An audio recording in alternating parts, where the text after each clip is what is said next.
Welcome to today's Explainer. We spend a lot of time talking about how business analytics can transform organizations into these massive, data-driven powerhouses, creating incredible operational efficiency and strategic growth. But today, we need to flip the coin. The truth is, integrating analytics brings with it some incredibly complex, hidden dangers. We're going to explore how the relentless pursuit of data-driven insights actually risks infringing on individual rights, perpetuating bias, and potentially triggering some massive legal penalties. Okay, let's dive right into this. As organizations deploy advanced analytics, they aren't just dealing with, code and servers. They're instantly colliding with a really tangled web of challenges. We're talking the legal landscape, data privacy, intellectual property rights, consumer protection, industry regulations, and broad ethical considerations. And here's the scary part: a failure in literally any one of these 6 areas can compromise an entire organization. So today, we're going to unpack the most critical cautionary tales in the analytics space. To make sense of all this, we've structured our explainer today around 3 core pillars: navigating the legal minefield, the privacy paradox, and ethics, bias, and fairness. Let's kick things off with our first pillar: navigating the legal minefield of regulatory compliance. Because data flows globally, organizations are pretty much forced to navigate this incredibly strict, overlapping patchwork of global regulations. And compliance is absolutely mandatory here. If your analytics tool processes data from Europe, you are bound by the GDPR.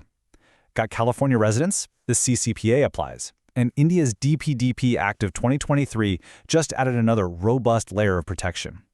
Mismanagement here doesn't just mean a little slap on the wrist. It can actually lead to severe civil and criminal liability. And this brilliantly illustrates just how high the financial stakes really are: 4%. Under the GDPR, non-compliance isn't just some fixed flat fee. Regulators can actually levy fines of up to 4% of a company's global annual revenue. For a multinational corporation, that single penalty can easily represent billions of dollars in losses. The legal risk of getting your analytics strategy wrong is, quite frankly, an existential threat to the business. Moving right along to our second pillar, the privacy paradox, which is all about data collection versus data protection.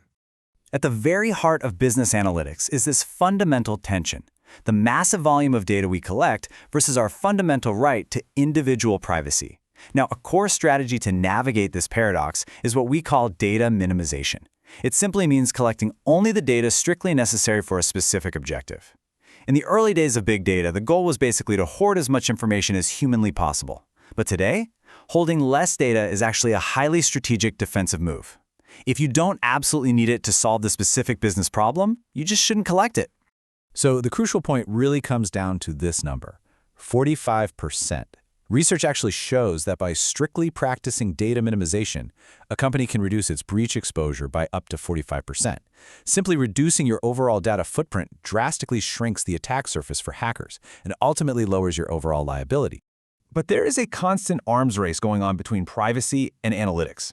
Many organizations use anonymization, techniques to strip identifying details from their data. But the massive danger lurking here is re-identification. Advanced analytics engines are now so incredibly powerful that they can cross-reference anonymized data with public datasets and successfully re-identify individuals. So just removing a name or an ID number, that is no longer a guaranteed shield for privacy.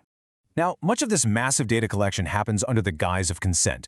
But let's be real for a second. Users are experiencing severe consent fatigue. We are constantly bombarded with these highly legalistic, dense privacy policies. Feeling like they have absolutely no actual choice if they want to use a service, users just blindly click accept. This leads to what are known as unconscionable contracts, where meaningful consent is entirely absent. And that raises some really serious questions about the validity of the data collection in the very first place. Which kind of leads us to a necessary pivot in our narrative today. We've talked about strict legality and privacy rules. But we have to look deeper. Even if a data collection practice technically squeaks by the lawyers, and even if consent was technically granted, is the way that data is used actually fair? And that brings us to our third and final pillar: ethics, bias, and fairness, focusing specifically on the human cost.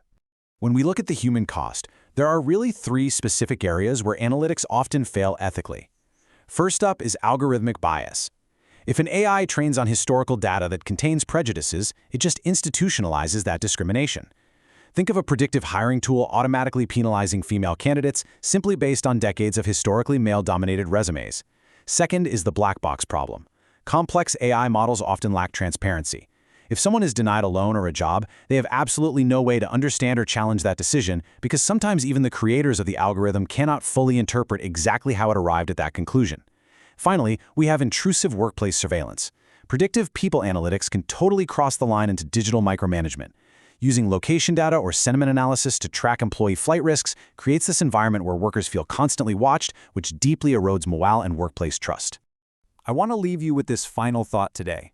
Business intelligence is undeniably powerful, but it absolutely requires a judgment layer based on empathy and human nuance. As we build ever more advanced analytical engines, we must constantly stop and ask ourselves, are we allowing the pursuit of analytics efficiency to override our commitment to individual rights and fairness? Thank you so much for joining me for this explainer, and keep questioning the true cost of unregulated data power.